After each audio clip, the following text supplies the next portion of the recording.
On se retrouve pour une nouvelle section pour continuer à découvrir les conséquences de ce théorème du moment cinétique. Alors dans cette nouvelle section, on va étudier le problème du pendule pesant. Je peux déjà vous annoncer que vous aurez en question de cours soit l'établir l'équation d'évolution de ce pendule pesant, soit établir l'équation d'évolution du pendule de torsion que l'on a vu tout à l'heure. Donc pour ce pendule pesant, qu'est-ce qu'on considère? On considère quelque chose, un système, une masse, un patatoïde, qui est accroché en un point O, donc le point O ici, qui correspond à celui-ci, donc par un clou par exemple au mur. Et ce pendule pesant, justement on dit qu'il est pesant, par opposition au pendule simple, dans lequel il y avait une seule masse qui était accrochée à l'extrémité, on pouvait négliger la masse du fil, là vous allez plus négliger la masse du fil, ou alors considérer que c'est un gros gourdin qui est accroché, et donc la masse est répartie sur un ensemble de positions. Il va donc être difficile de regarder indépendamment l'action de chacune des masses, et on va être obligé de regarder qu'est-ce qui se passe pour l'ensemble de votre système. Alors, si on applique pour notre ensemble de notre système, donc le système c'est le patatoïde qui est accroché en haut, et ce patatoïde, il a un centre de gravité que je vais noter petit grand G.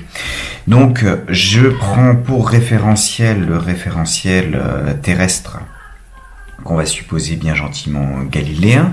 Je vais avoir le point O qui va être un point fixe de ce référentiel galiléen, et on va pouvoir essayer de regarder qu'est-ce qui se passe par rapport à ce point O. Donc quand je prends l'inventaire de toutes les forces qui sont disponibles pour ce système-là, vous avez le poids qui s'exerce au niveau du centre de gravité du système, et vous avez la réaction du point de fixation, au niveau du point de fixation, qui est celle qui va retenir et empêcher le pendule de tomber, et qui a une orientation qui est absolument inconnue. Tout ce que je sais, c'est qu'elle est globalement vers le haut, puisque vous avez le poids vers le bas, donc pour maintenir quelque chose en place, ou au moins pour éviter qu'elle ne tombe globalement selon la verticale, il faut une force globalement vers le haut, mais elle n'est pas strictement vers le haut, parce que tout simplement avec le déplacement qui va être le déplacement pendulaire, vous allez avoir globalement une accélération de votre centre de gravité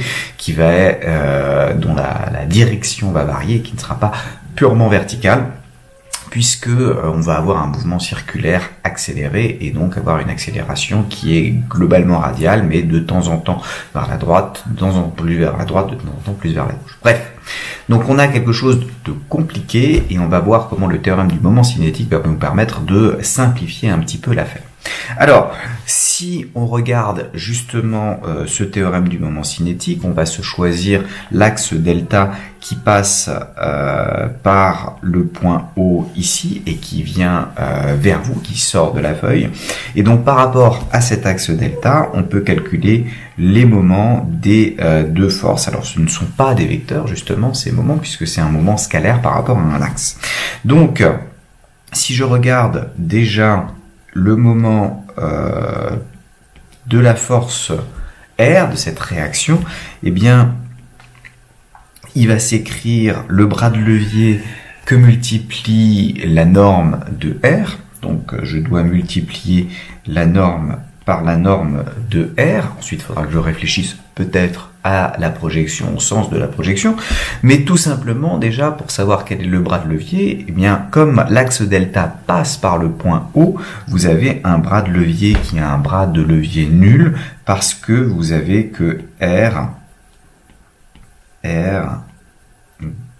donc la droite d'action de R, plus exactement, la droite d'action de R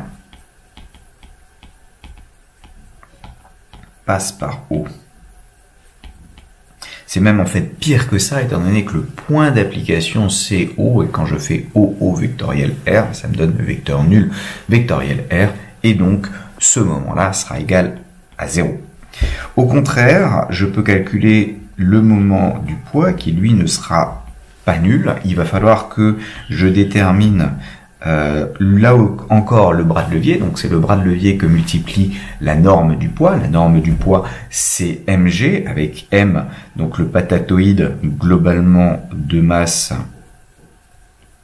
de masse petit m. Donc la masse globale c'est m, donc le poids dans son ensemble vaut mg. Et quel est le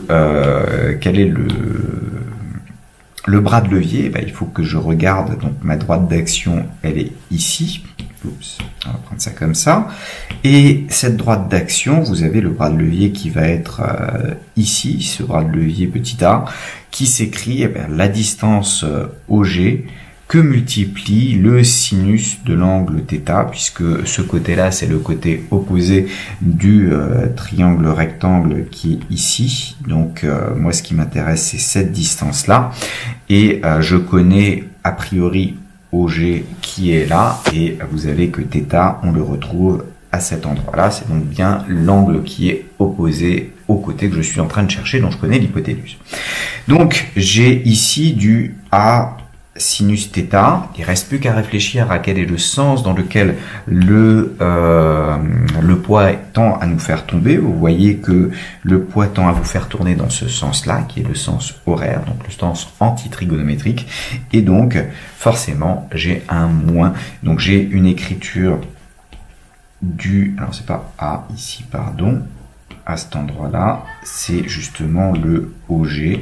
C'est-à-dire que, donc là, globalement, j'ai A, le A vaut OG sinus θ, donc j'ai du OG sinus θ, le tout multiplié par mg, et donc je me retrouve avec du mg OG sinus θ avec un moins devant, correspondant à cette déviation, au fait que le poids tend à vous faire tourner dans le sens indirect et non pas dans le sens direct. Bon, bah voilà, j'ai deux forces. Deux moments, dont un qui est nul.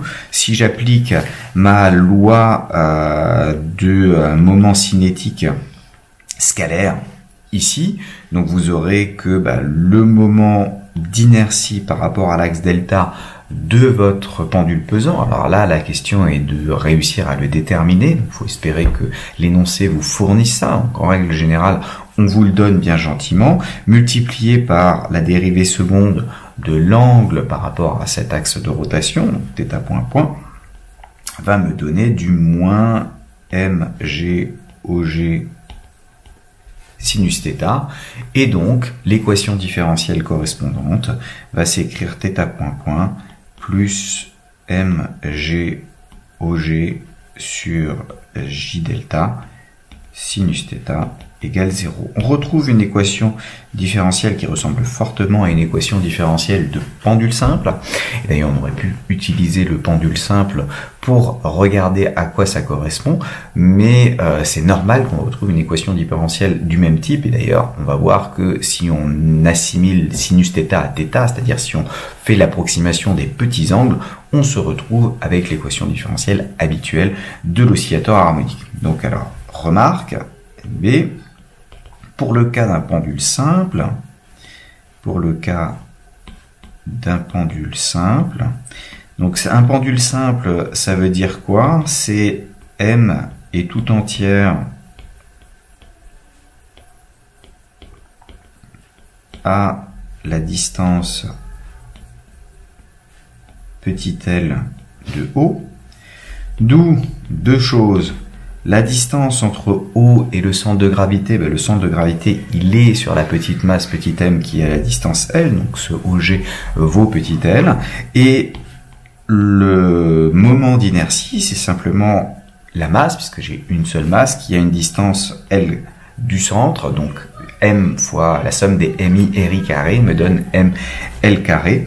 Donc quand je fais les deux choses ensemble, mg OG va s'écrire et divisé par j delta, s'écrit mgl sur m L carré, et donc je retrouve le fameux G sur L habituel pour le pendule 5, θ point point plus G sur L sinus θ est égal à 0.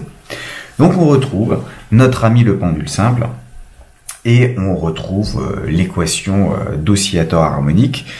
Si je reviens d'ici, si on pose que oméga 0 carré vaut mg OG sur j delta, on a que θ point point plus oméga 0 carré sinus θ égale 0, d'où si θ est suffisamment petit devant 1 de sorte que vous ayez sinus θ qui soit presque égal à θ, on a une équation d'oscillateur harmonique pour l'approximation des petits angles. Donc on retrouve l'oscillateur harmonique dans l'approximation des petits angles.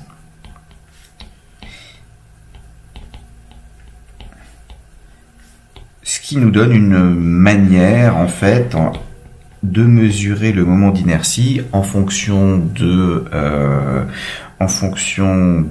la période que vous pouvez observer quand vous faites des petites oscillations, et en supposant que vous connaissiez la distance entre le centre O et le centre de gravité G.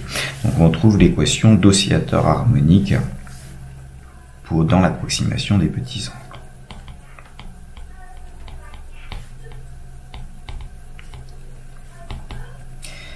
Donc ça, c'est déjà une première chose que vous devez être capable de faire, retrouver l'équation différentielle qui régit, l'équation d'évolution de ce pendule pesant en utilisant de manière relativement directe ce théorème du moment cinétique scalaire, et en faisant, ce qui est important là-dedans de se souvenir, c'est de faire le bon inventaire avec la bonne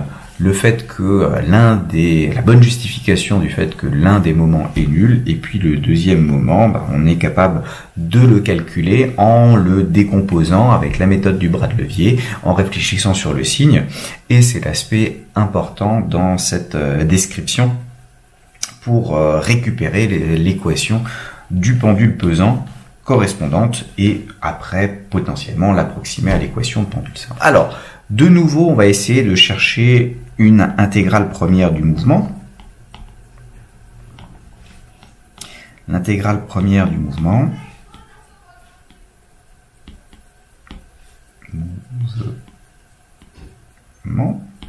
Donc pour avoir l'intégrale première du mouvement, il va falloir toujours utiliser notre astuce qui est de multiplier l'équation d'évolution par θ point point.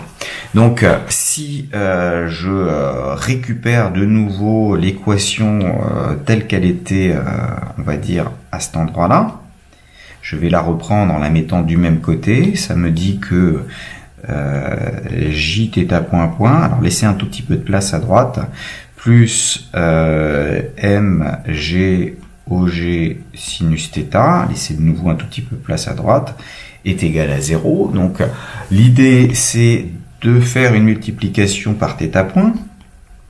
Étant donné que 0 fois θ point, ça me donne toujours 0, j'ai toujours cette égalité qui est juste. Et là, je reconnais de nouveau la progression de θ point fois θ point point, qui est la dérivée temporelle de θ point carré sur 2.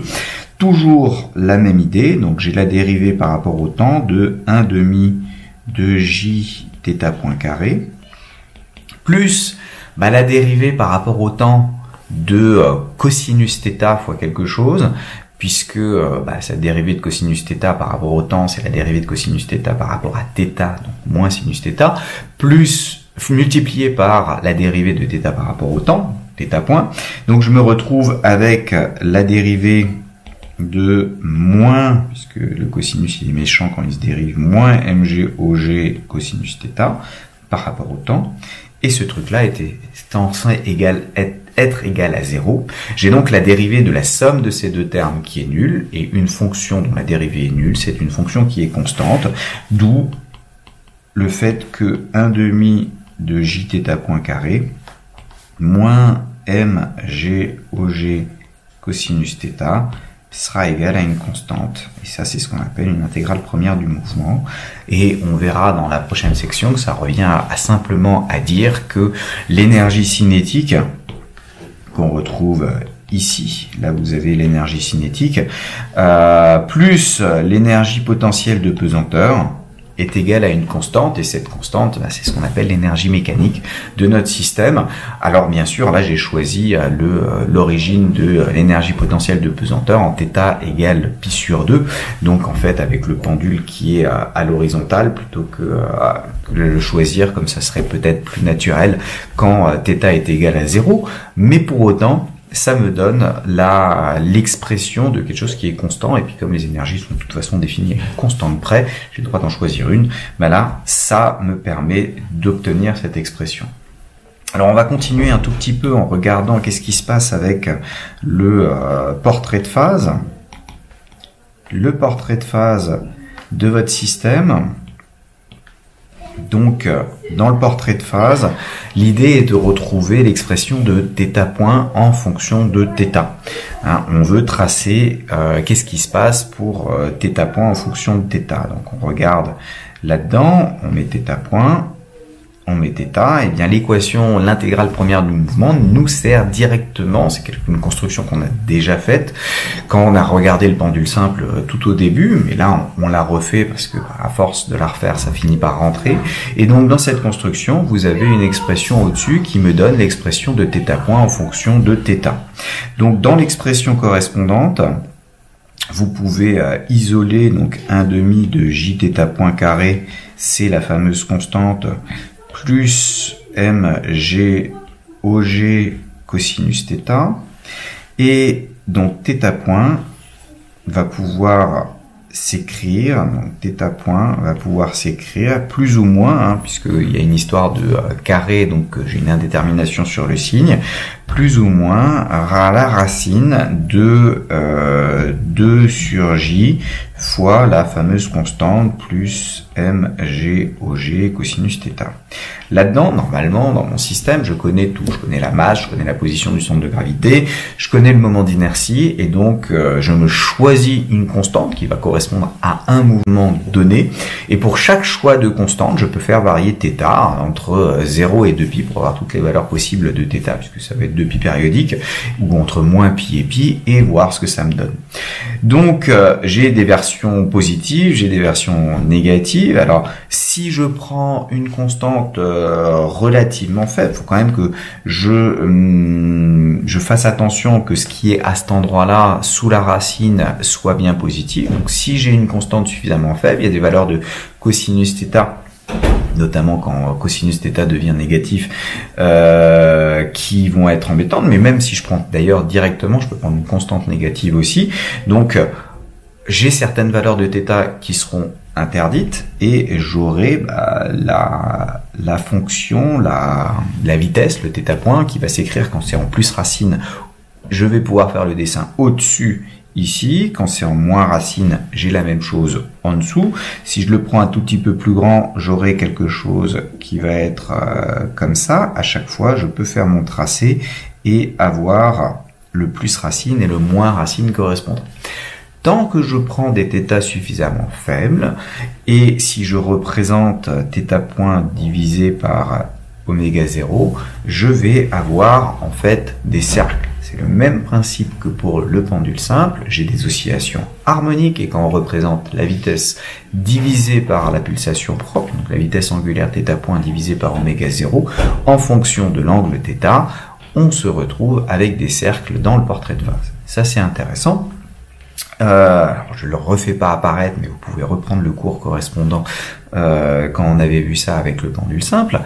Et quand je continue, et quand j'ai des valeurs qui deviennent un petit peu plus importantes, que je vais dessiner cette fois-ci en vert, alors toujours avec ce qui est sous la racine, qui peut de temps en temps devenir négatif, donc certaines valeurs de θ qui ne seront pas forcément bonnes, j'ai mon cercle qui a tendance à s'aplatir un petit peu. Et j'ai des valeurs qui vont se tracer de plus en plus comme ça. Voilà. Et puis finalement, il y a un moment où ça ne s'annule plus qu'une seule fois. Donc je vais le tracer en rouge cette fois-ci. Et quand ça ne s'annule plus qu'une seule fois, je vais avoir apparaître l'apparition d'un point anguleux sur le bord. Ça va être mon coin de l'œil là. Voilà. Donc là, vous avez un point anguleux, alors que tous les autres, tous ceux qui étaient là, ils avaient une tangente qui était bien joliment verticale. À chaque fois que je traversais ici les zones entre le passage en θ point positif ou θ point négatif, j'avais des tangentes verticales, alors que là, c'est ce qu'on appelle la séparatrice. La séparatrice,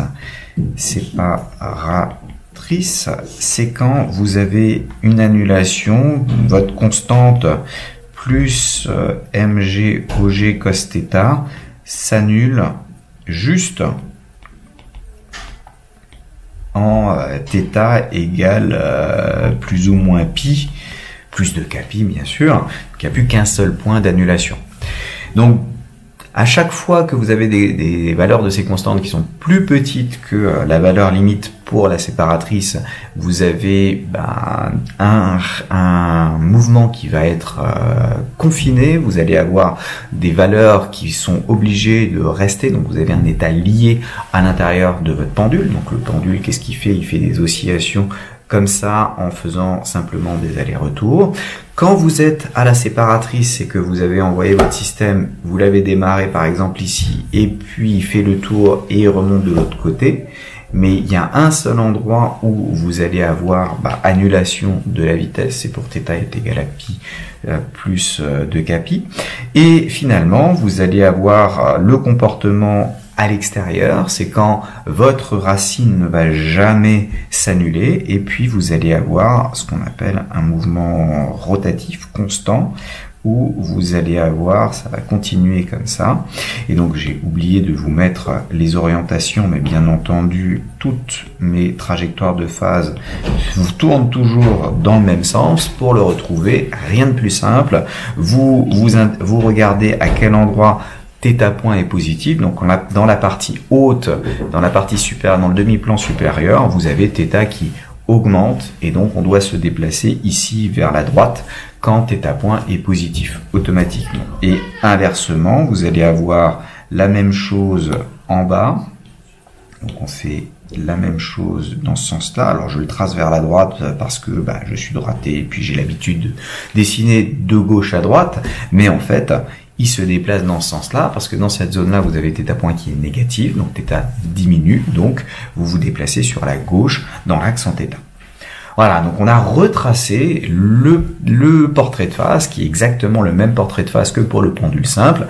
La seule chose qui change, c'est le oméga 0 qui va vous permettre de regarder quelle est la taille, mais ça ne dépend finalement que du oméga 0, parce que ça ne dépend que de la tête de l'équation différentielle que vous avez là, et cette équation différentielle est strictement identique à celle de votre pendule simple, à condition de poser le bon oméga 0 carré. Donc vous avez quelque chose qui va vous redonner exactement le même comportement que pour le pendule simple.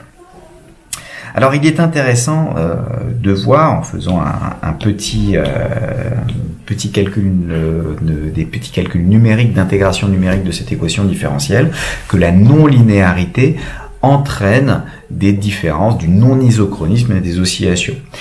On a vu que si les oscillations sont petites, donc si les oscillations sont petites, on a un oscillateur harmonique. Donc si les oscillations sont petites, on a un oscillateur harmonique, et la caractéristique de l'oscillateur harmonique, c'est qu'il y a isochronisme. Donc harmonique. Donc il y a isochronisme des oscillations. Donc ça veut dire que on a la même période. Cette période, on peut l'appeler T0, période propre de votre système, qui va valoir 2π sur le oméga 0, quelle que soit l'amplitude imposée. Donc on impose une amplitude au départ, et quelle que soit votre amplitude, vous allez avoir la même période qui va apparaître de π sur oméga 0. Mais si les oscillations ne sont plus petites, donc si on s'écarte des petites oscillations, ben, il n'y a plus isochronisme. Il y a une période qui va changer du fait de la non-linéarité de votre équation différentielle. Donc la non-linéarité de l'équation différentielle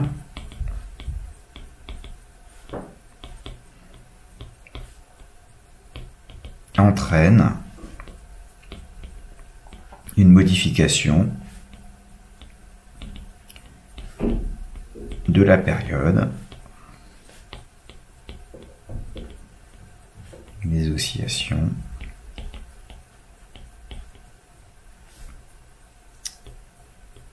en fonction de l'amplitude de départ.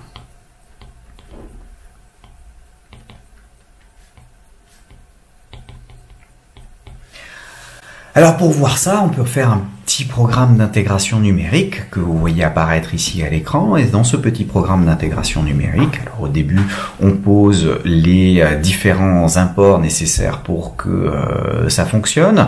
Ensuite, on s'intéresse à mettre en place les différentes conditions initiales. Alors pour faire simple, on va tout démarrer avec des vitesses nulles et puis on va simplement changer l'amplitude de départ de notre système pour voir les oscillations. Donc on va automatiquement rester à l'intérieur de la zone pour laquelle vous avez des oscillations, donc on est dans les états liés, et lors de ces états liés, eh bien vous allez pouvoir vous poser la question de quel temps faut-il pour que je revienne au même état. Et donc quand on lance le programme d'intégration numérique, on se rend compte que pour des petites oscillations, toutes les oscillations vont se croiser, vont passer par 0 à peu près dans le même temps, parfois des tout petits écarts, mais il faut vraiment faire le zoom pour finir par le voir. Alors que si on le lance avec des angles qui sont de 60, 80, 100 degrés, là on commence à voir un décalage par rapport aux oscillations, aux petites oscillations. La période va avoir tendance à être plus grande pour ce cas-là. Alors bien sûr, ça dépend de votre équation différentielle, mais pour l'équation du pendule pesant, vous avez une période qui augmente quand l'amplitude augmente. Il y aura un petit piton physique qui vous permettra de faire le calcul explicite correspondant. Et vous allez avoir aussi la même chose si vous continuez à augmenter. Vous avez une période qui augmente de plus en plus, qu'on peut voir sur l'oscillation, où à chaque fois le système de plus grande période va avoir tendance à passer par 0 après un temps plus long, parce qu'il met plus de temps, en particulier quand vous êtes proche de la position d'équilibre instable. Si vous êtes pile sur la position d'équilibre instable, il faut un temps qui tend vers l'infini avant de commencer à tomber. Alors quand vous commencez à tomber, ça part, mais au début, le moment du poids est très très faible parce que le bras de levier est très faible lui aussi, et quand vous dépassez les 90 degrés, là vous avez un maximum de mouvement et puis ça vous entraîne pour passer jusqu'à l'autre côté et puis rebelote dans l'autre sens. Alors que quand vous êtes ici, vous avez un moment du poids qui augmente quasi linéairement à mesure que vous éloignez. Là, quand vous avez dépassé les 90 degrés, le moment du poids diminue de nouveau, donc il est moins efficace pour vous ramener. Vous avez une force de rappel. Quand vous êtes trop loin de votre position d'équilibre, la force de rappel s'arrête d'augmenter alors qu'elle devrait normalement continuer d'augmenter pour pouvoir compenser et aller de plus en plus vite pour pouvoir mettre le même temps pour faire un aller-retour, étant donné qu'il a plus de distance finalement à parcourir lors de cet aller-retour. Ok, alors dernière chose qu'on peut faire, on peut faire des mesures, et on les fera en TP, on en a déjà fait d'ailleurs sur un pendule pesant. On pourrait reprendre le TP correspondant. Donc dans ces mesures-là, on voit, en essayant de calculer l'énergie mécanique de votre système, on voit que l'énergie mécanique du système va diminuer au fur et à mesure. Donc K réel, donc quand vous avez avec des dissipations. Donc là, dans notre système, on a supposé qu'il n'y avait pas de frottement, notamment pas de frottement fluide là, pas de frottement au niveau du point de fixation, mais dans la vraie vie, il y a toujours des dissipations. Donc si on observe ce qui se passe de l'angle θ au cours du temps, vous allez avoir des oscillations, certes, avec une période mesurable, mais dont l'amplitude diminue au fur et à mesure. Et le fait qu'elle diminue au fur et à mesure, cette amplitude, ça me permet de regarder ce qui se passe quand je regarde θ point en fonction de θ. Vous allez avoir différents points, vous allez avoir un point A, un point B, un point C, D, E, F, et on peut représenter ces points directement là, en se disant, voilà, cette distance-là, ça correspond à ça, donc là j'ai le point A. De l'autre côté, vous allez avoir ça qui correspond à cette distance-là, donc j'ai le point B. Ensuite, j'en ai un troisième qui est ici, donc je vais avoir C qui va être par là. Après, j'ai D qui est ici, donc je vais avoir D qui est par là. Et donc, à chaque fois qu'on passe par ces points, j'ai pas pris n'importe quel point, j'ai pris des maxima et des minima, de sorte que la vitesse à cet endroit-là s'annule, la dérivée temporelle, étant donné que je regarde ce qui se passe en fonction du temps, la dérivée temporelle s'annule, donc le θ point. Donc je vais pouvoir dessiner, et au départ, sur la première zone qui est ici, vous voyez que c'est décroissant, donc ça veut dire que ma dérivée doit être négative, donc je pars dans le demi-plan négatif, donc on fait comme ça, on arrive en B quand la dérivée s'annule, ensuite on remonte, donc la dérivée est positive, j'arrive jusqu'en C, ça s'annule de nouveau, je redescends, ma dérivée négative, etc. et je fais comme ça une belle spirale jusqu'à ma position d'équilibre vers laquelle je vais tendre. Donc on va tendre vers θ égale 0 et θ point qui va tendre vers lui aussi vers 0 quand on arrive à la position d'équilibre. Comme ça on peut tracer le portrait de phase et puis demander avec une acquisition sur la TISPRO d'obtenir θ point en fonction du temps.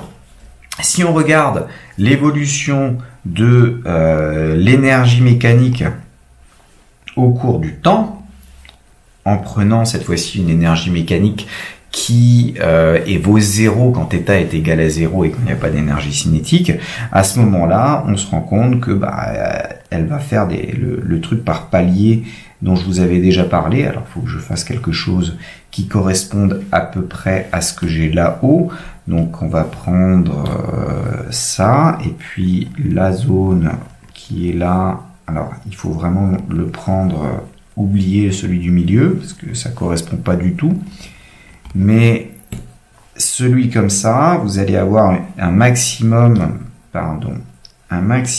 de baisse d'énergie mécanique quand l'énergie cinétique est au plus grand. Hop, et à chaque fois, j'ai un système par palier comme ça, et je vais avoir une baisse progressive d'énergie mécanique en faisant des paliers. Et si on regarde dans le graphique en énergie potentielle, en fait ce truc là il faudrait mieux le mettre par là,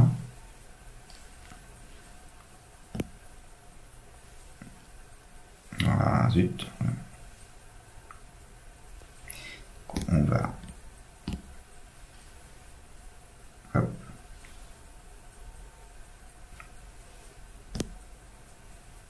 on va le mettre là, et on remet en jaune les petits trucs qui sont là, voilà, comme ça ce sera plus joli, et puis ceux-là on peut les effacer, voilà, hop.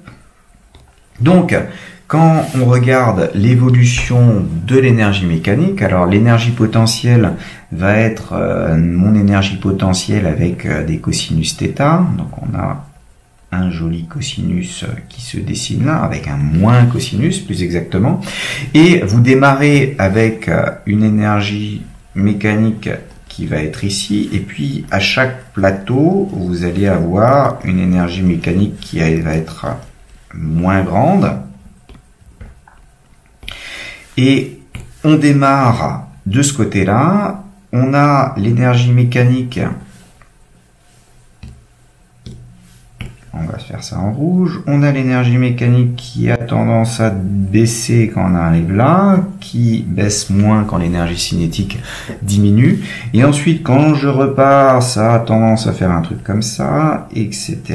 Et puis, hop, j'ai des oscillations qui vont avoir tendance à tomber dans le puits de potentiel et vous vous retrouvez avec le système qui tend vers la position d'équilibre, c'est-à-dire le θ égale 0, puisque là j'ai regardé l'énergie potentielle de pesanteur par rapport à θ pour pouvoir en déduire l'évolution de l'énergie mécanique correspondante.